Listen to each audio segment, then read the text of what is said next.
good evening. So, excellent, thank you. Enjoyed it a bit. Over.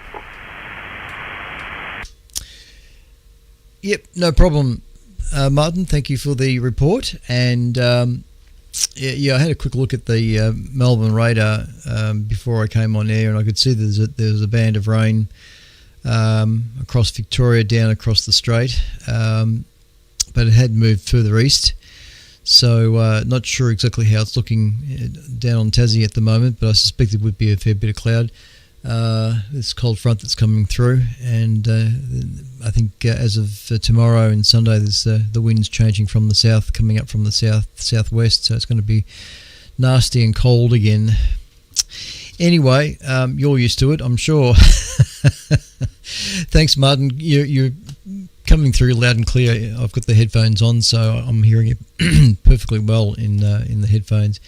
You can always. I'm back streaming again. It's gone red. Excuse me. So I am back on YouTube again. I might not have dropped out at all. Actually, I'm not too sure, but my indicator changed colours, and when it goes red, I know that I'm streaming again. So YouTube is back up and running. If in fact it did fall over, I don't know. But anyway, it looks like I'm back up and running again. If I see it's red, I know it's okay. So, like I say, you can once I stopped the YouTube stream, you can always go back and watch this again. You can listen to, because I've got the audio patch through the mixer. All right, now this is a new call. I don't think you've called in before. VK3UZI. It's an interesting call sign. VK3UZI. The name here is Clint. Charlie Lima, India, November Tango. Clint is the name. Location Narre Warren South. VK3UZI. VK3EKH.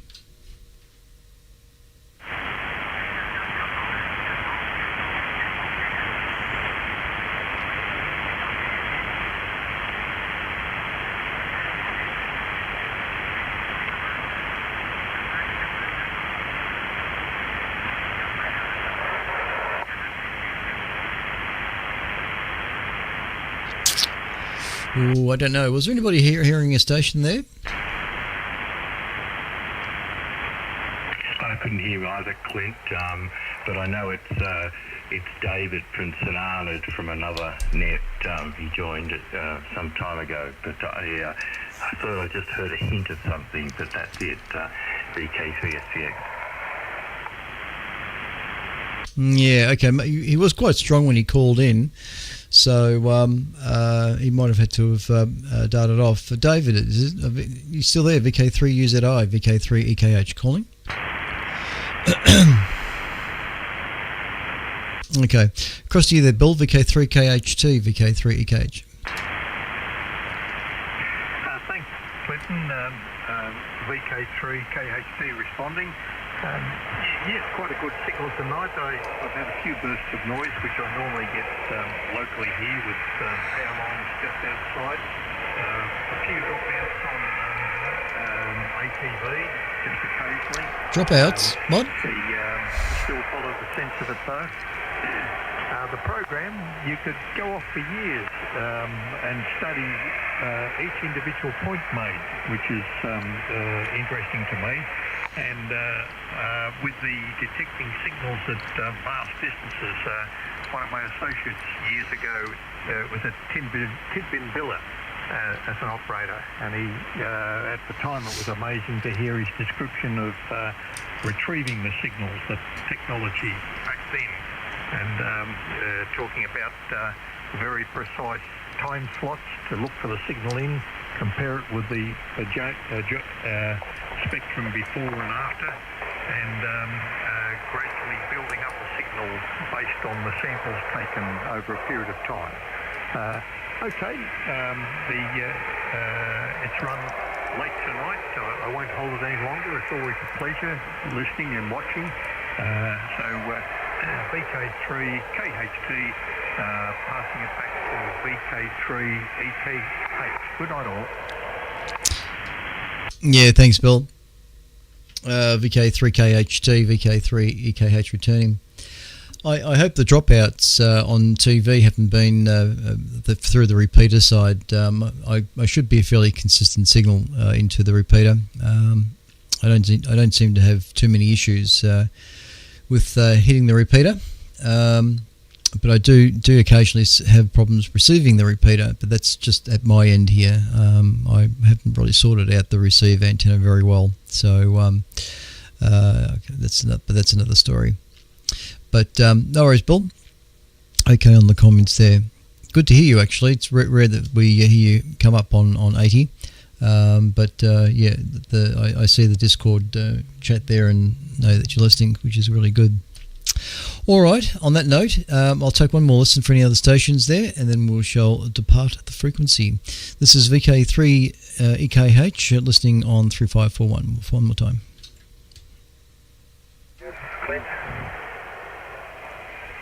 Oh, now, who was... I had the volume down. Who was the station called in just then? Yeah, Victor Kilo 3 Tango Juliet Sierra. Oh, did I leave you out, Jack? I think I did.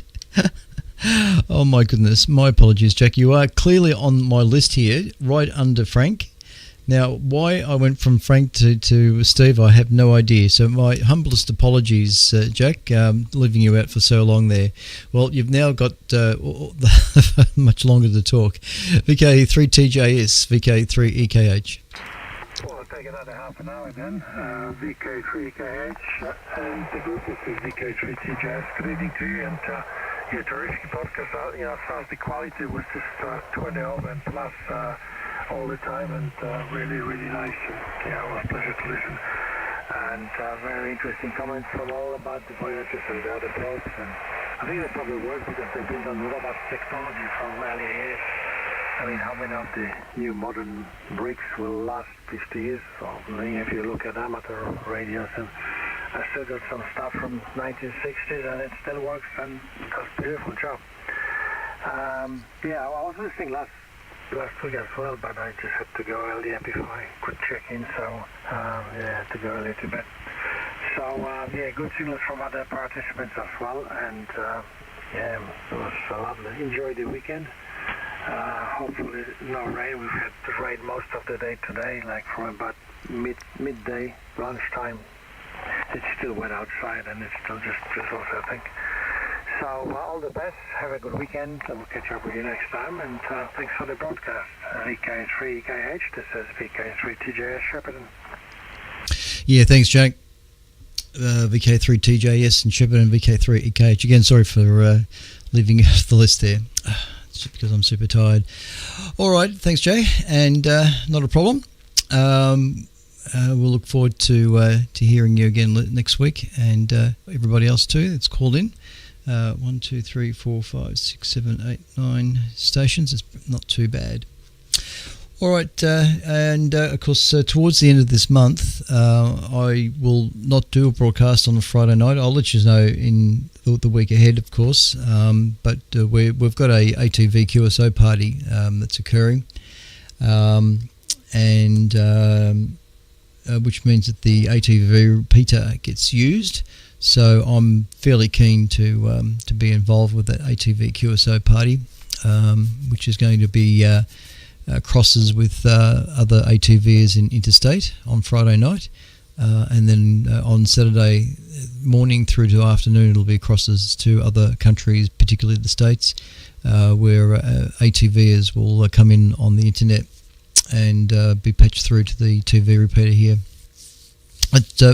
It makes for a very interesting bunch of hours on the Friday and the Saturday. So yeah. Anyway, that's coming up towards the end of August.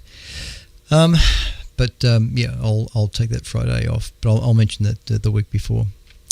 Anyway, on that note, cheers everyone. Take care, and I'll be broadcasting the WI broadcast on Sunday morning at 9 o'clock on 1825 AM. For those that might not be aware, on the 7th of May, I think it was, I started the broadcast on 160 metres, 1825 Sunday morning. I refer to it as the early edition at 9 o'clock, so I'm still trying to rake in a bit of an audience for that.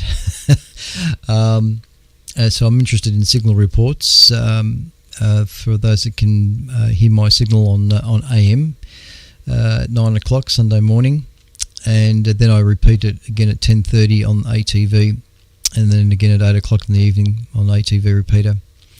That's the video version of the broadcast. So if anybody's around on Sunday morning having breakfast, not doing much else, just to tune in to 1825 kilohertz on 160 and see if you can detect a carrier at least. Anyway, I think that's all. Everybody have a nice weekend. Stay warm. Take care. Look after yourselves. Thanks again for listening, and we'll see you all next Friday. This is VK3 EKH, the official station of the Astronomical Society of Victoria, concluding transmissions for tonight on 3541, and we'll be back next week. This is VK3 EKH with VK3 CSJ on the microphone.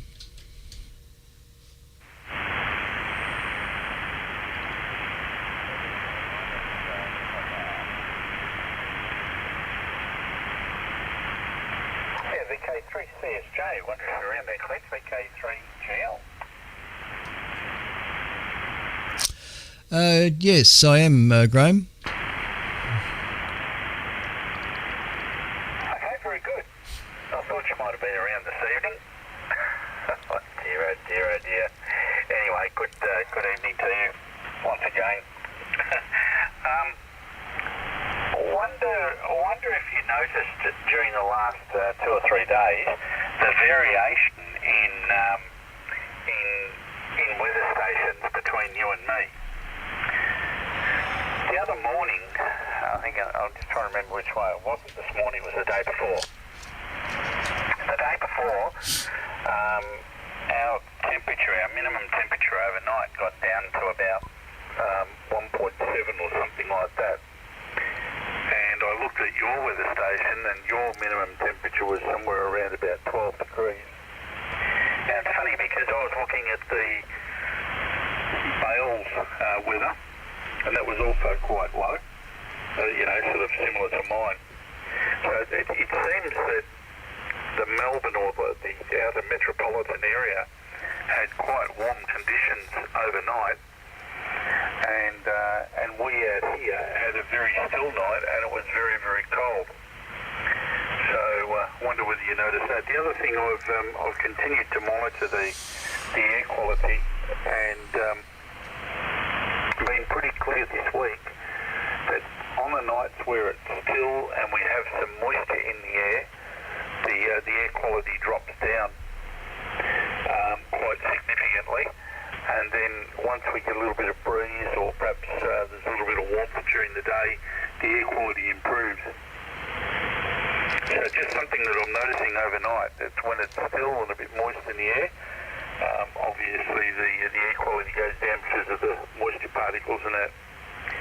Anyway, just an observation. It'd be interesting to see what happens at your place when you get your quality indicator outside and working, whether or not you get a similar sort of arrangement. Anyway, there we be. It's been pretty steady at work tonight too. I'm only working until 3 a.m, thank goodness. And then that's it for the week until I think Wednesday night, working again Wednesday night. So there we be. I meant to mention before too when I checked in, your signal's been fantastic on 80 metres again tonight. Lovely and strong. Good 20-30 over 9 nearly all the time. VK3 CSJ, VK3 GL. Yes. VK3GL, Bunyip, VK3 EKH, CSJ. Yeah, no worries, great. I am checking both stations from time to time. It's the one thing I like about the app on the mobile phone is that you can have both weather stations on a tap. Just tap the screen and you can select both stations straight away. So, I do check your the variations, but I don't particularly make a note of it. But when I do check the differences between the stations. It's just like a on the spot check.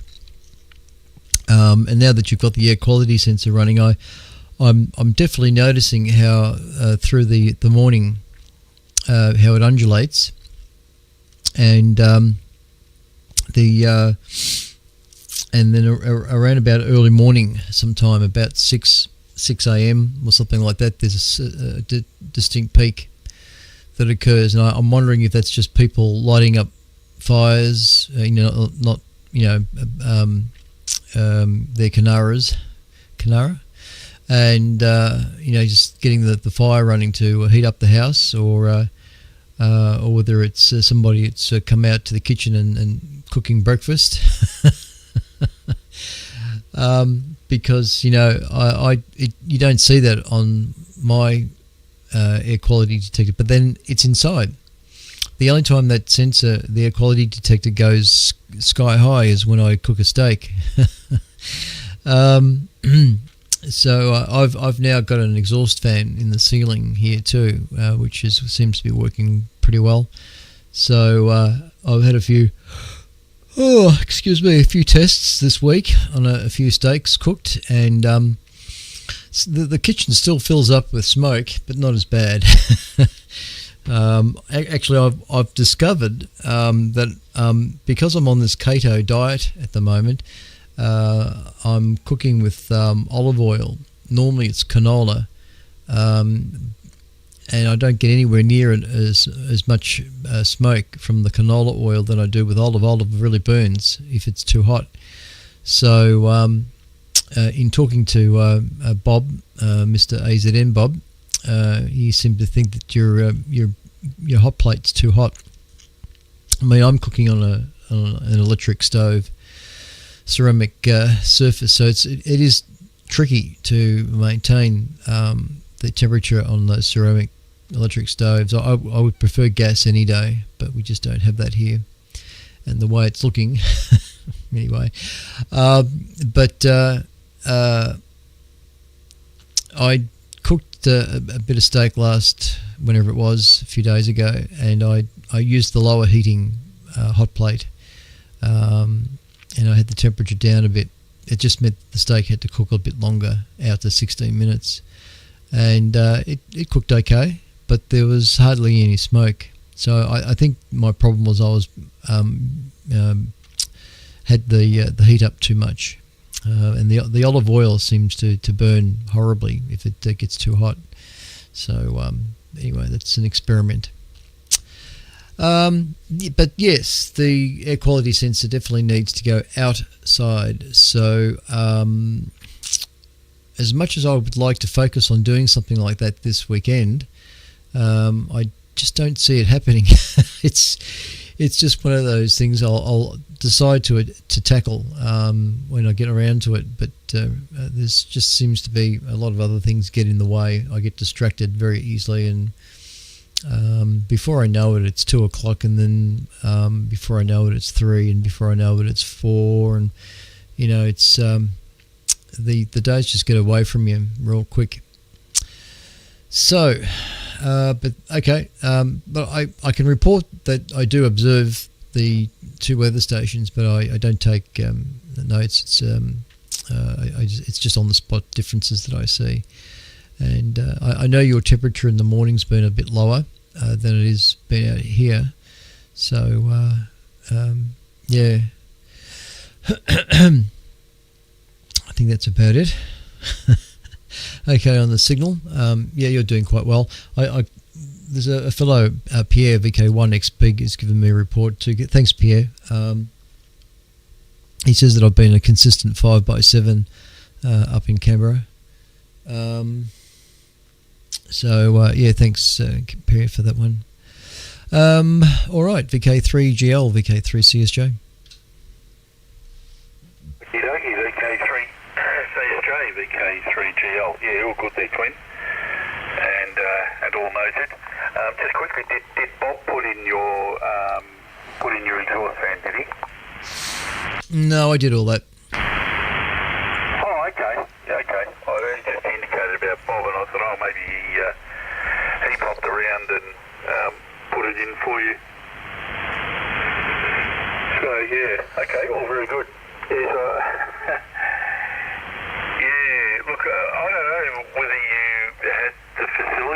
maybe you might have been better off with a range hood or something like that. I do cook with a little bit of olive oil if I'm sort of braising some chicken or something like that. I actually do a dish here which is called, well, of all things, it's called bourbon chicken, and you'll probably have a bit of a chuckle at that, but it's called bourbon chicken. So it's steamed rice with cubed chicken, whether it's thighs or chicken breast. And then there's a sauce that goes with it, which is a mixture of bourbon, soy sauce, crushed garlic, and then a little bit of thickener. And it's really nice. It's really, really nice. I've probably cooked that every couple of weeks, but when I'm doing it, I braise chicken with a little bit of olive oil on the fry pan and everything on the stove. And usually when I put the chicken into the pan, it kicks and spits and splutters and carries on because there's a bit of moisture in the chicken, and that mixes with the oil, and then it sort of splutters a little bit. But that's a nice dish. There's a couple of times that we've had something here that's been, it's probably more so the only issue that we have with maybe air quality inside the house from cooking and that is not usually associated with stuff that's over the stove. It's normally if someone burns a bit of toast, and usually the indication is that the smoke detectors go off. So I dare say if my air quality indicator was inside, it would go off the scale when that happened. Oh dear. Anyway. Now look, I do keep a little bit of an eye on what's happening with the weather, but I just noticed this week that unusually, and I know there is a variation between where you live and where we are, but usually that variation is that in the mornings we're a little bit cooler, only by a couple of degrees or so. We're a little bit cooler than what you guys might be at your place, but certainly during this week there was a big difference. I went to bed at 3 a.m. I think it was yesterday morning, and I looked at the temperature when I went to bed, and geez, it was a balmy, 19 degrees or something like that. It was quite warm, so there was no issue whatsoever with having to sort of quickly jump into bed because it was cold. Not at all. Anyway, there we be. Anyway, I suppose you've been at work this week. I'm just having, because there's a bit of a delay on your video feed, I can see that there's a variation between me and you of about 0.2 degrees or something at the moment. I still don't know why you have a difference between your console and your other unit that you've got. Oh yeah. It's going out of focus when you do that, Clint, when you put it up, but as I said, it's a bit delayed on the video feed. Anyway, I suppose you've been at work this week.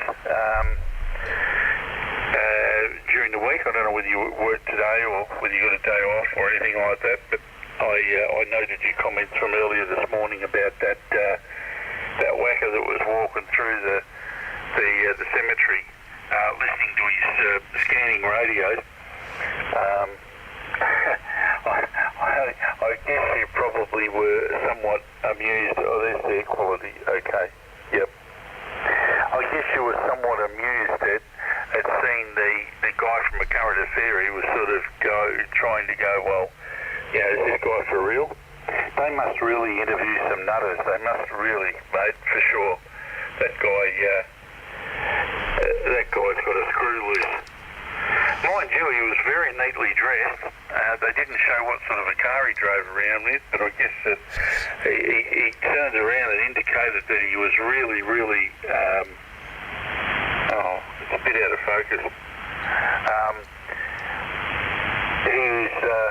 He was fully booked up, charging his $800 for his hour or whatever he does.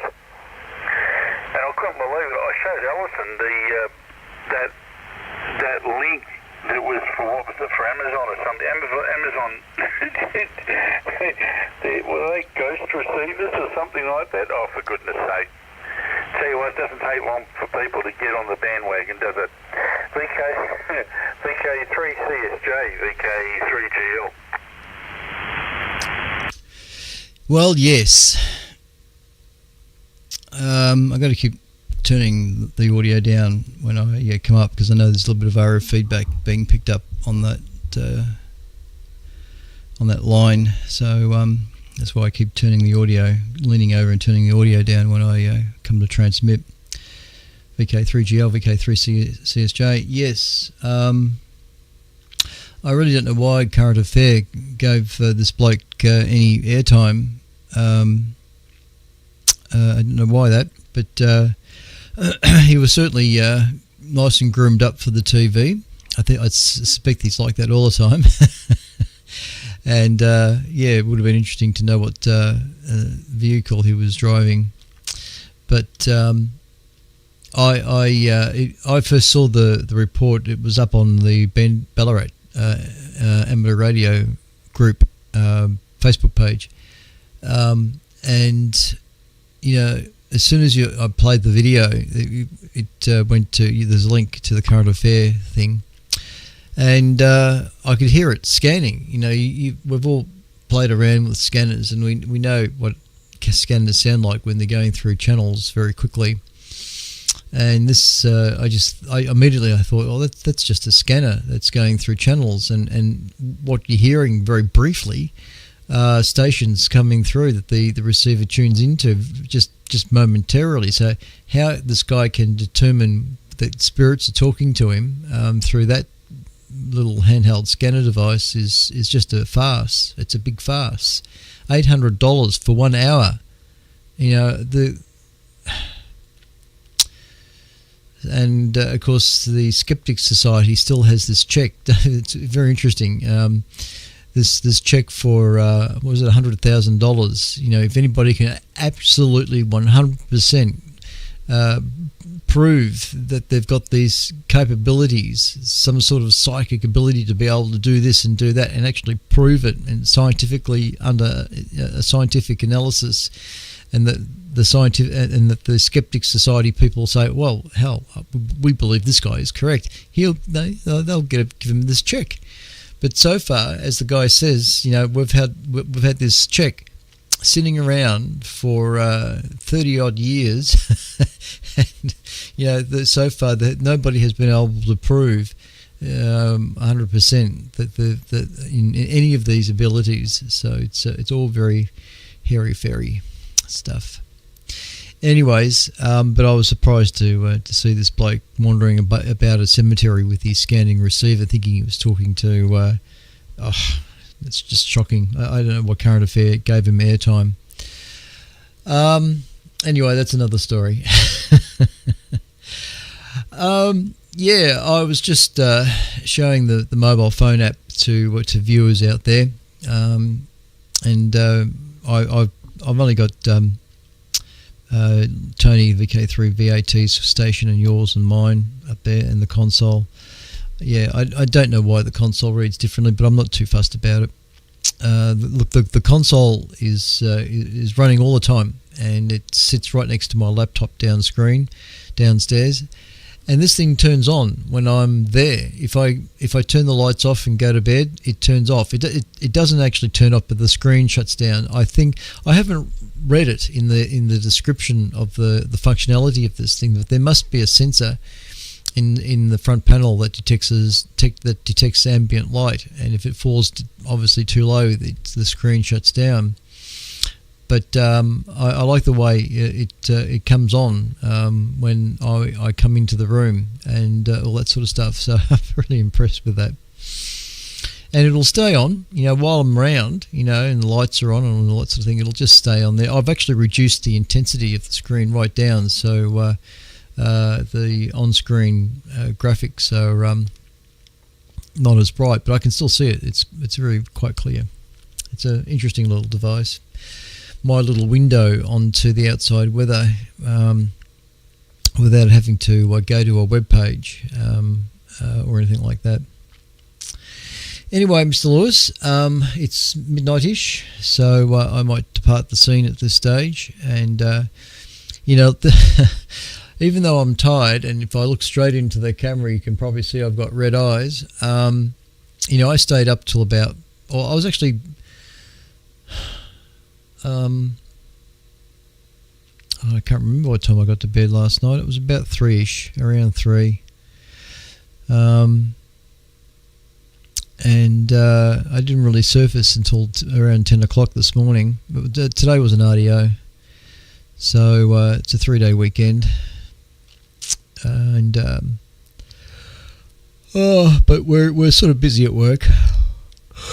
Oh, excuse me. There's a few things that are going on that are keeping me busy, but we're still struggling for work though. Not just me, but most of the staff on the floor. It's still very quiet, but hopefully things should start to pick up by the end of the year.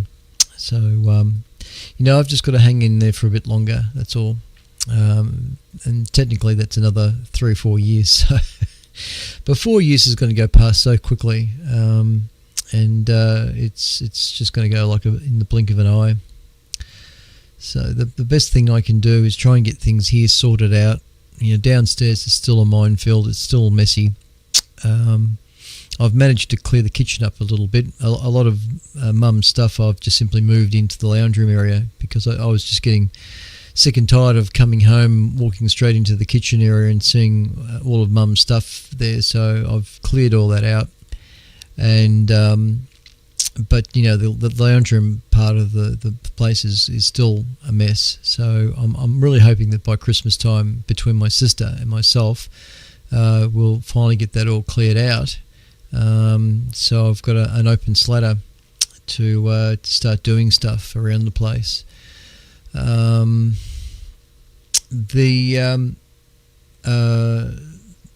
The kitchen did have a range hood. Above the stove there was a Westinghouse range hood, but it really wasn't configured properly.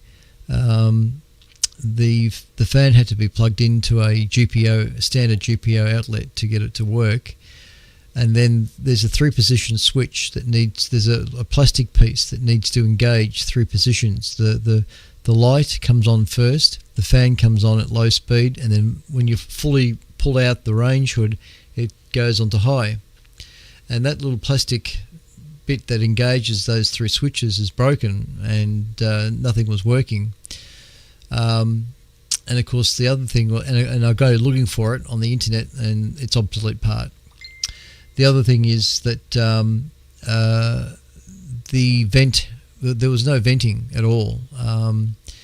They just fitted this range hood without finishing it. So it was going to be more of a hassle to get a pipe and run a pipe through the ceiling and get all that sort of part done than it was just to cut a hole in the ceiling and fit an exhaust fan.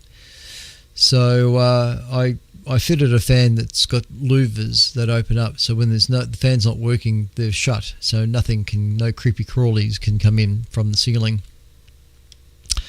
So that was pretty easy to suss out. Wasn't too difficult, to be honest. And I've just taken out the range hood. I've taken off that entire cupboard that was on the wall there that we just weren't using. And the range hood that was sitting underneath that cupboard. So the cupboard's all gone, which is now revealing an exposed wall, and I've got to paint over that to fix it up a bit. And the range hood I've just tossed, so it's cleaned up the kitchen even more. It looks a bit better. But I can walk into that kitchen downstairs and it echoes. I can clap my hands and whatever, and I can hear an echo in the room. So it's clearly a more empty space now than it ever was. But downstairs is the other place that really is messy, and I just wish I could get rid of everything that's down there and just have my stuff. I can deal with my junk and work out what to do with it. Anyway, hopefully that'll occur towards the end of the year. But I've got a dome to build, a 3-meter scope dome. I've got to focus on this this deck that I want to do down the back. I'm really it's something that I've never done before, and I just don't know where to start with it. But it's just taking time to get it together. So I've got to try and work out what I'm going to do about this 3.5 by 3.5 meter deck, and then run power down to it. I've got to dig a trench to run power down. So that's another thing. So there's a little bit of work involved, but it's once I focus on it, it's only a couple of weekends work, and job's done, more or less. That's what I reckon. Anyway, but I've got to get it done because by the end of the month I'll be paying off this dome, and then they'll want to say, well, when can we deliver it? So they won't deliver it until I've got a place for it to go. So the deck has got to be done quickly now. So hopefully the weather will begin to improve a bit with a bit more daylight hours, and that'll make things nicer. And that's right, VK3GL, VK3CSJ. Yeah, okay, Clint, VK3CSJ, VK3GL, yes, all good there, Clint. And all okay on the flu and the range hood and that sort of thing. Some of those range hoods are designed not to have an external flue.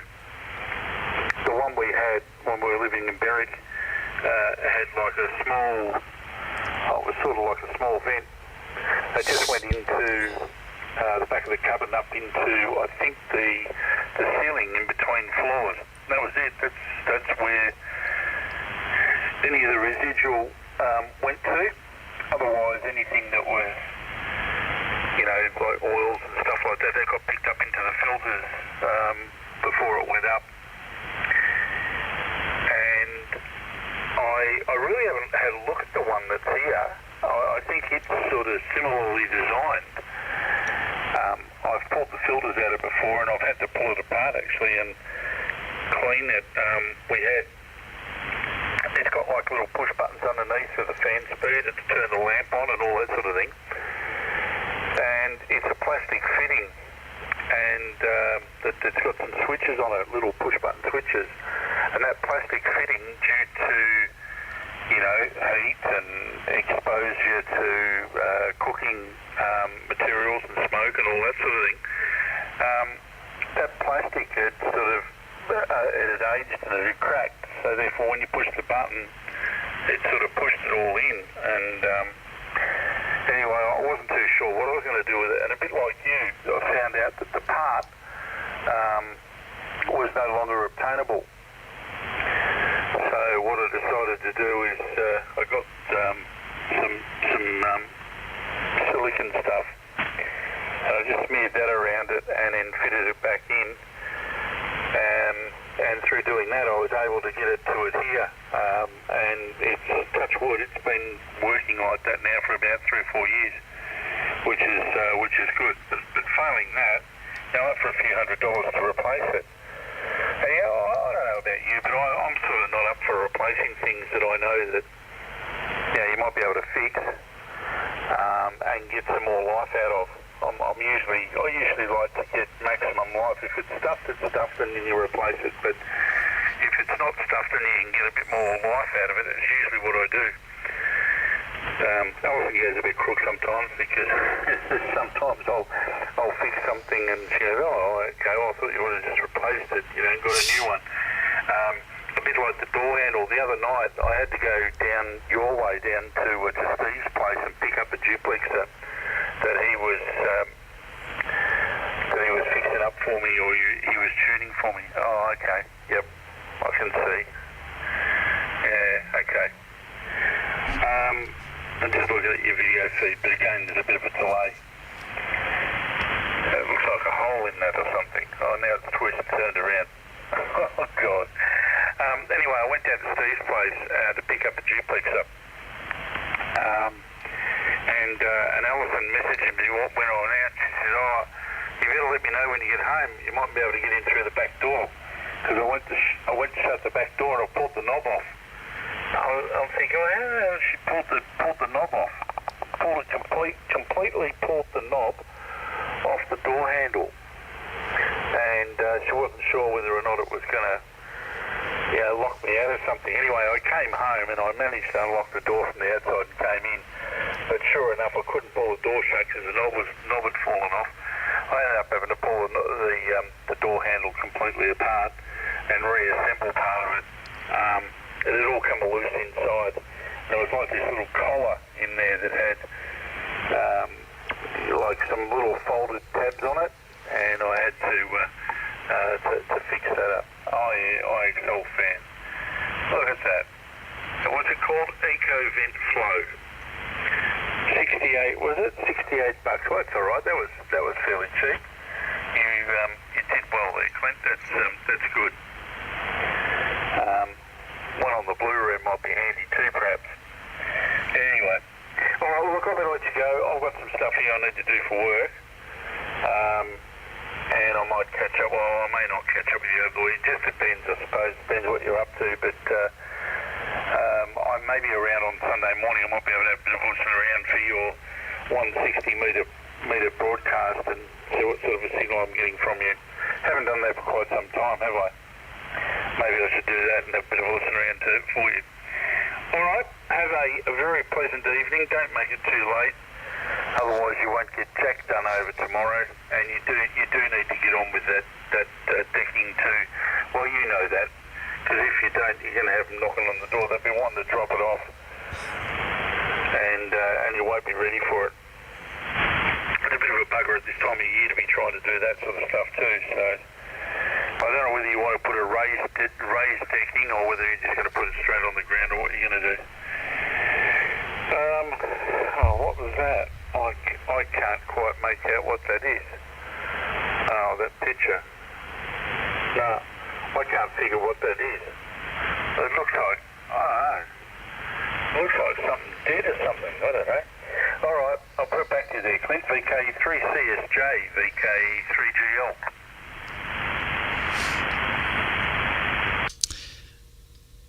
Yeah, VK3GL, VK3CSJ. Bit hard to get the reflection off the mobile phone. But I took the video, a couple of pictures up in the roof, and you can see the hole in the ceiling there as the video plays out 20 seconds from now. And there's the area that I've taken off, just the cupboard above the wall. There's the stove, and is it where the video stopped? That's probably just where it's decided to stop. But just above the stove there, you can see that brown part on the wall. There was a cupboard. The range hood was just there, and as you can see, there's no hole in the ceiling, no cavity in the wall, no hole in the wall for the venting. It was that first picture I showed you of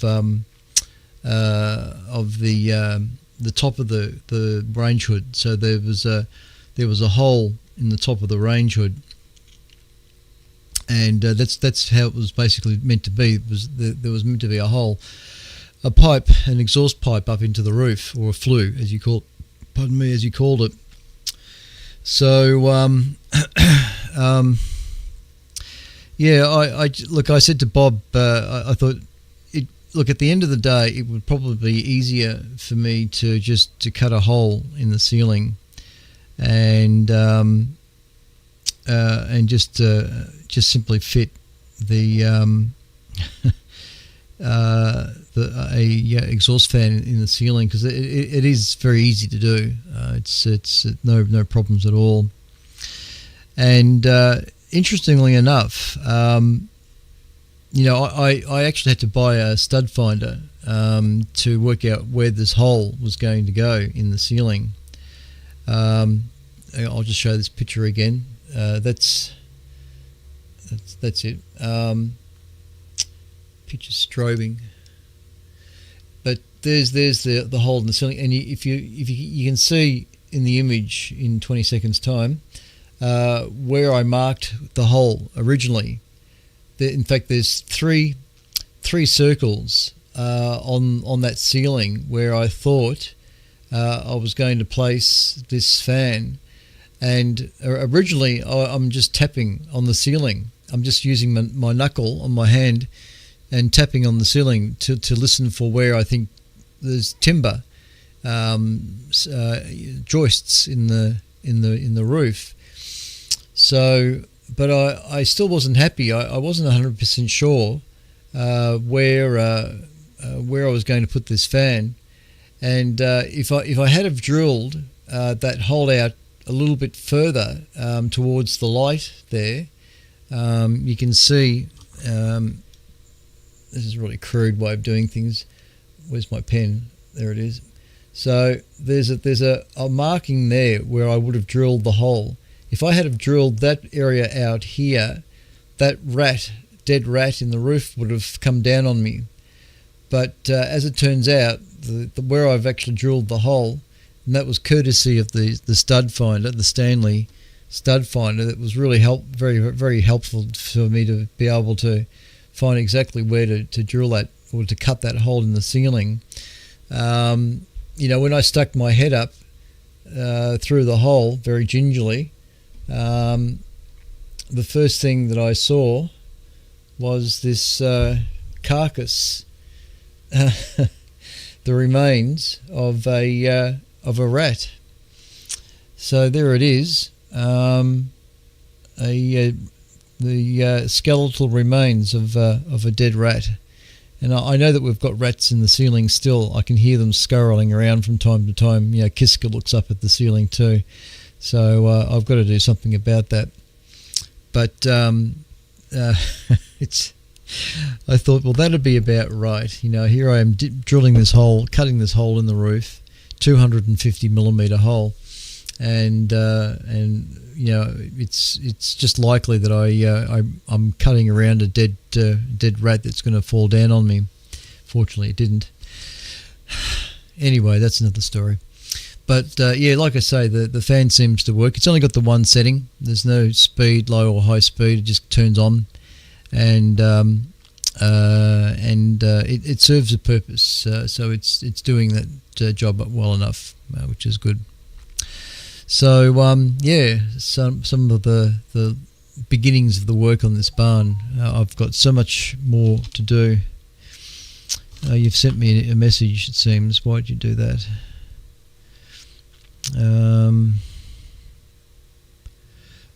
Okay. Now, what is that? That looks like a field mice. It's not a rat. Don't think it's a rat. It looks like a field mice. Is that a real thing, or is it something that the local cat has just brought in? The fact that you've got a tape measure up against it suggests that it must be a little bit seen better days. VK3GL, VK3CSJ. VK3CSJ, VK3GL. Well, actually, Clint, that is a rat. It's a funny-looking brown thing that... Most of them are. That was here, and where that was found was underneath my car. So underneath my SS, I've got like a rug on the ground. It's an old rug that I've just put on the ground underneath it. Anyway, I reversed the car out, and that was dead on the rug underneath the car. So needless to say, yes.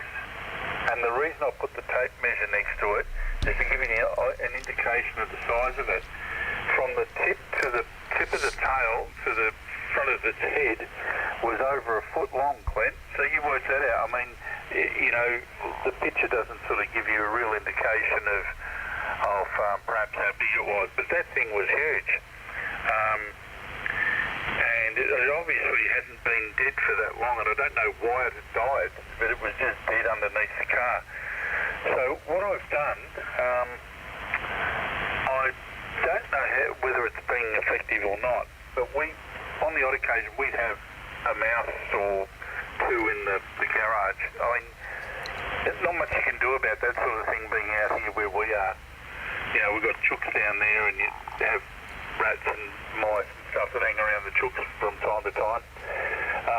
But even in my garage, I don't want rats getting in underneath the cars and chewing wiring looms and stuff like that. That'd be disastrous. So I bought one of those Pestrol units, which is you plug it into the wall. It's supposed to be like ultrasonic thing that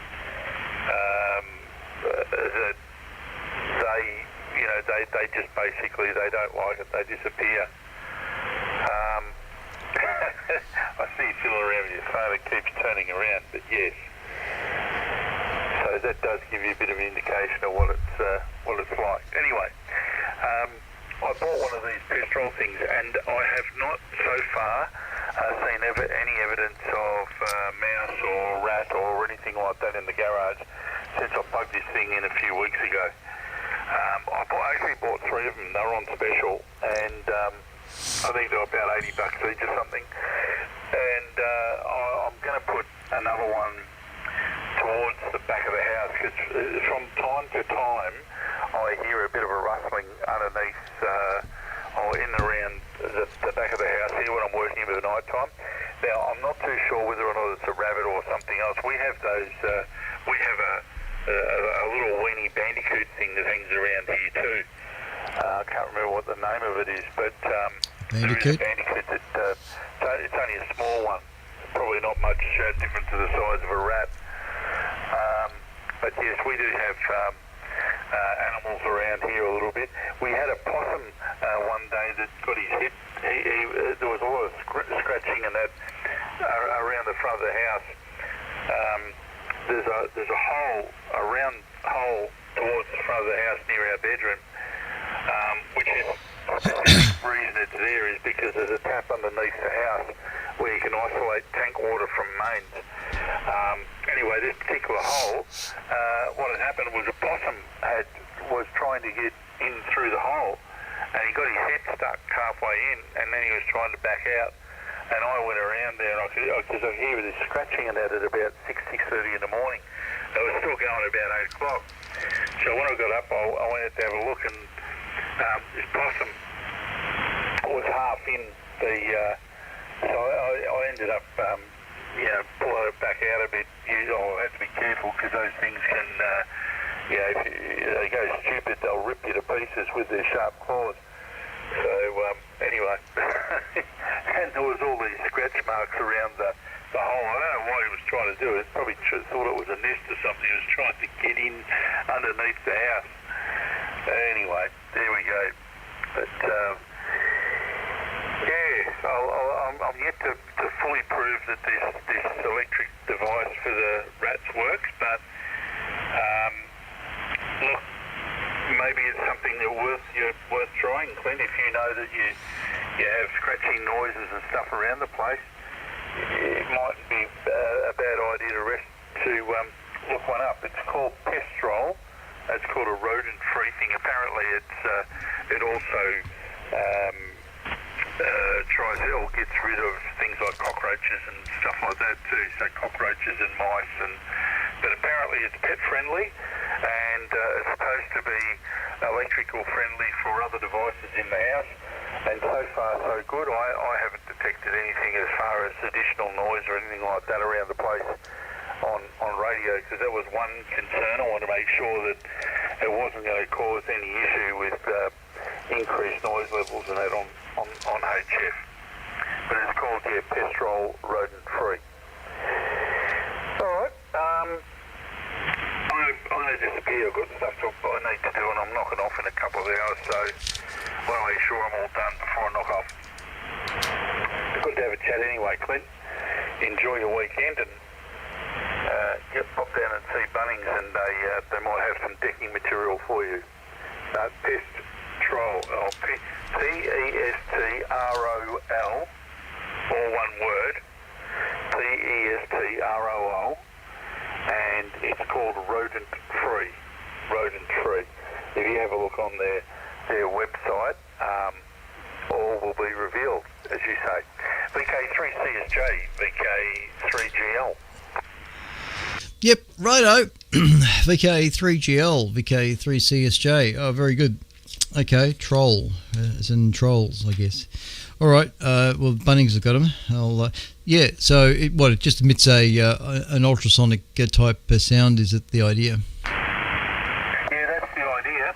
That's the idea. Some sort of ultrasonic thing. I don't think Bunnings have them. You got to order them from Pestrol itself. But if you get on their website, they usually have like a deal. I think if you type in 3AW or something like that, you get free shipping or you get some sort of discount. But I think they're about $110 over. Ooh. Okay. All right. We'll check it out and see what we can do because yeah, I know they're around in the ceiling, and it's easy for them to go from one side of the barn to the other.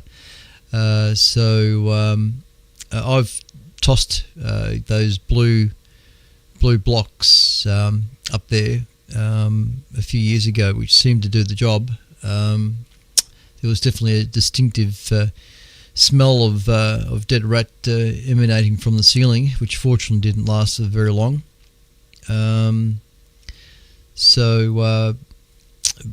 Yeah, I don't know how they get up. I suppose they can climb walls. I don't know, but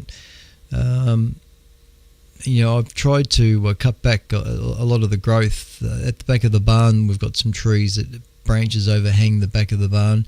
I know sometimes the possums will swing off the branches and go thump on the roof. It really is loud. By the time I get up and go outside with the torch, I don't see any possum. I'm really not too sure what causes it, but I'm pretty sure it's the possums that do that. But I don't think it's the rats. They wouldn't make that much noise. But I usually throw out birdseed on the grass just outside the back door for the birds every morning. And normally we get a family of rats come out to eat the seed as well with the birds. And I haven't seen them for the last few weeks. So I don't know whether it's because it's cold or the winter or what it is. But there's certainly been the bunch of rats that come out that munch on the seed. They certainly haven't been evident lately. So I'm not sure if it's a seasonal thing with rats. Don't know. Anyway, we've got two bunnies, two bush rabbits that come out and eat the seed as well. A range of birds. Yes, it's nice to see all the wildlife come out in the morning. Oh dear. Anyway, all right, mate. You better get back to work, and I'll go downstairs and I'll try not to make it a late night because it was too late last night.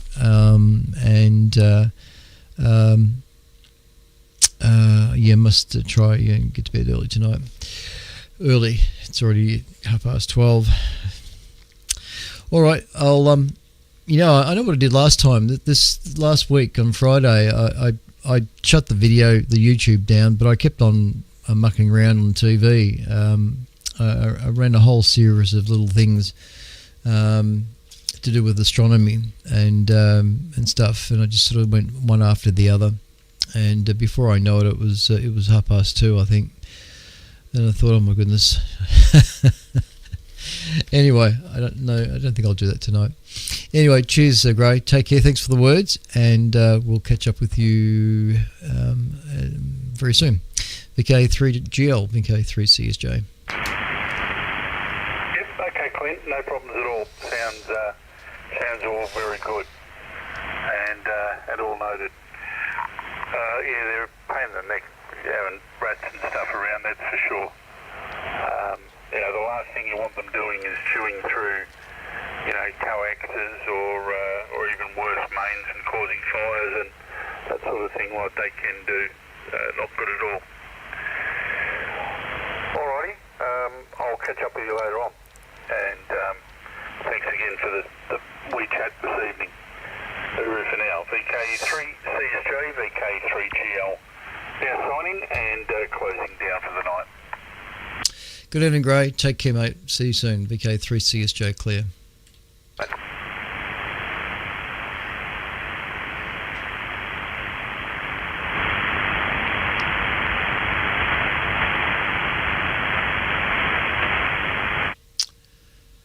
Quiet. I can still hear noise the background. Oh, headphones. What a restriction. All right, since I'm still on YouTube as well, exceedingly long transmission on YouTube. But if there's any viewers out there, thank you for watching for so long and being bored to tears. So anyway, we shall shut the YouTube stream down and then the TV repeater.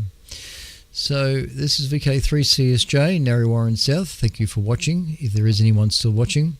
And we'll be back next Friday to do it all again. Although we will be, oh yeah, and Gray, it'd be interesting if you can listen in on Sunday morning. If anything, I mean, I usually post a quick message on Casey Group for signal reports, and I usually get signal reports from Steve and Bobby and Michael. Although Michael doesn't have a proper antenna set up where he is down on his farm.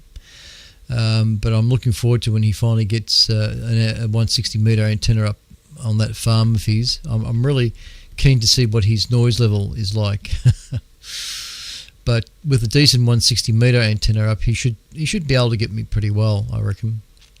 So yeah, Bobby hears me on his remote, not strong enough, but he doesn't have a proper antenna for 160 either. So. But you're just 30 k's down the road, so it'd be interesting to see how well you're hearing me. I know on Paul's SDR, VK3KHZ Paul, and g'day Paul if you're listening in the background there somehow. I'm about 12 dB over 9 on his SDR signal meter. So it's actually not a bad signal into Paul's SDR. And for the half an hour that the broadcast is going, I'm checking out other SDRs around the place too. So even on the SDR up in Adelaide, there's it's seeing a carrier on the waterfall. You can see this carrier, but the signal's just too weak to hear any modulation. But it's interesting how far the signal is actually travelling. So it's an interesting experiment. 9 o'clock on Sunday morning. Yeah. Anyway, enough of that. All right. Cheers, everyone. Take care. I'm closing the YouTube feed down. Stand by for colour bars. Where's my colour bars? There they are. All right. Switch to colour bars. See everyone. And kill the audio. Where's the audio? All I've got to do is that. Bye.